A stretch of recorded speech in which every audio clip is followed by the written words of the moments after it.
Hello, Falcons. This is Mrs. Jarrett, and I am going to start reading a chapter book to share with you guys in your Google Classrooms. It is a 2020-2021 Oregon Battle of the Book, and it is called A Boy Called Bat. It was written by Ilana K. Arnold, and there are some pictures in it that were illustrated by Charles Santoso. This book was published by the Walden Pond Press. Chapter 1, After School. Bixby Alexander Tam stared into the refrigerator trying to decide what to eat. He knew that the longer he took, the more energy he was wasting, and Bixby Alexander Tam did not like to waste energy.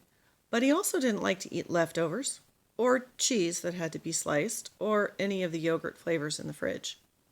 "Bat, close the refrigerator door," yelled his sister Janie from the kitchen table, where she sat cutting out pictures from a pile of old magazines. Janie, he was sure, had eaten all the lemon and vanilla yogurts, and she knew he only liked the creamy ones, not the fruit on the bottom kind. Bat was what almost everyone called Bixby Alexander Tam, for a couple of reasons. First, because the initials of his name, B, A, and T, spelled bat. There were maybe other reasons. Bat's sensitive hearing, for one. He didn't like loud sounds. What was so unusual about that? And if Janie's old earmuffs happened to make an outstanding muffling device, was it that funny if he liked to wear them? There was also the way he sometimes flapped his hands when he was nervous or excited or thinking about something interesting. Some of the kids at school seemed to think that this was hilarious. And of course, bats have wings which they flap. So between the initials and the earmuffs and the hand flapping, the nickname had stuck. And truthfully, Bat didn't mind. Animals were his very favorite thing, better even than vanilla yogurt. "Janie, did you eat all the vanillas?" "Not all of them," Janie answered. She curved the scissors around the bent arm of the boy she was cutting out. "I saw you eat at least 2 or 3 of them." "Did you eat the last vanilla?" "Yes," said Janie, and with a final snip, she freed the shiny paper boy. It was delicious. Of course it was delicious. All the vanillas were delicious. "Well," said Bat, closing the refrigerator door a little harder than he needed to, "now there is nothing to eat."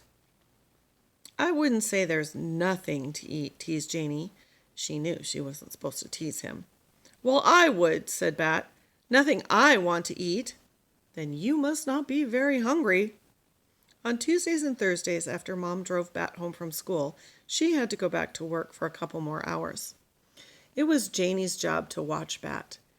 Thursdays were the hardest, and today was a Thursday. "Make me a snack," Bat demanded. "Make me a snack what?" "Make me a snack now." "No," said Janie, "make me a snack, please." "I don't have to say please," said Bat. "Making me an after-school snack is part of your job. You don't have to say please to get someone to do their job."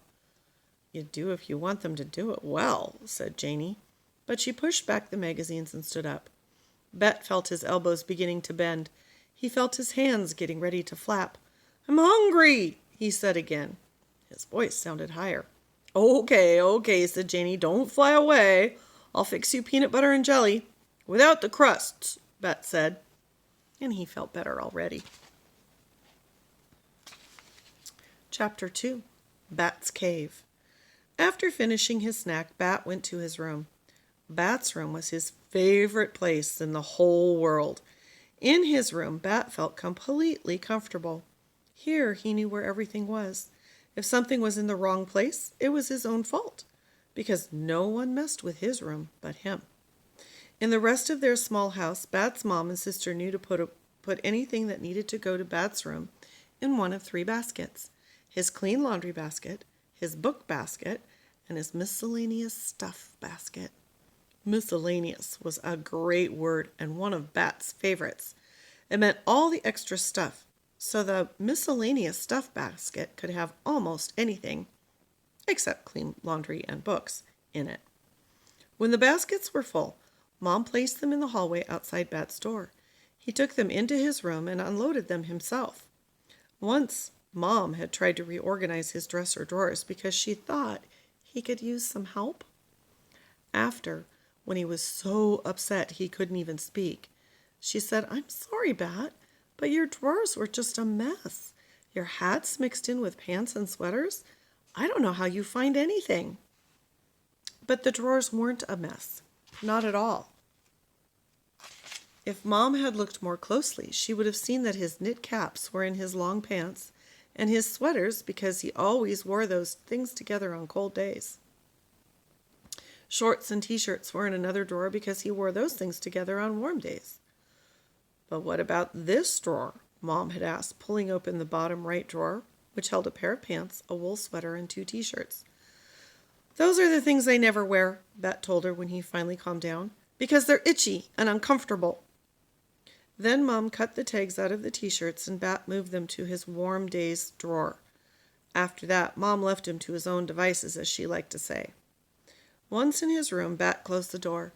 There was a sign on the outside that said, "Please knock." Janie had written it for him because her writing was much neater than his.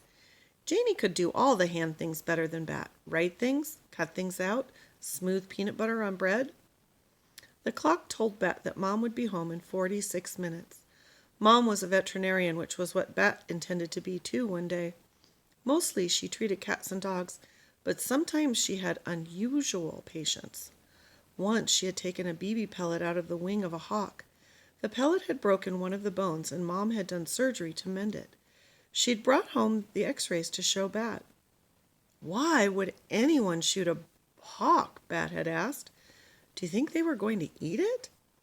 "No," said Mom. "Sometimes people do stupid things." She had been very angry about the hawk, angrier even than when Bat and Janie got into loud screaming fights. Seeing the x-ray of the hawk's broken wing made Bat angry too. But his room always made him feel better. It had a roll-down bamboo window shade and a fine closet full of shelves and a pull-out trundle in case someday a friend came to spend the night. It had a ceiling fan and a reading lamp and a rug with a picture of a train track printed on it. Bat felt like looking through his animal encyclopedia, which he often did after school. So he pulled it down from the bookshelf and dropped comfortably onto his beanbag. His stomach was full of sandwich, and Mr. Grayson hadn't assigned any homework. For this moment, at least, Bat felt perfectly content. Here's a picture of Bat in his beanbag. So that was the first 2 chapters of A Boy Called Bat. I will read the next 2 another day. Until the next time.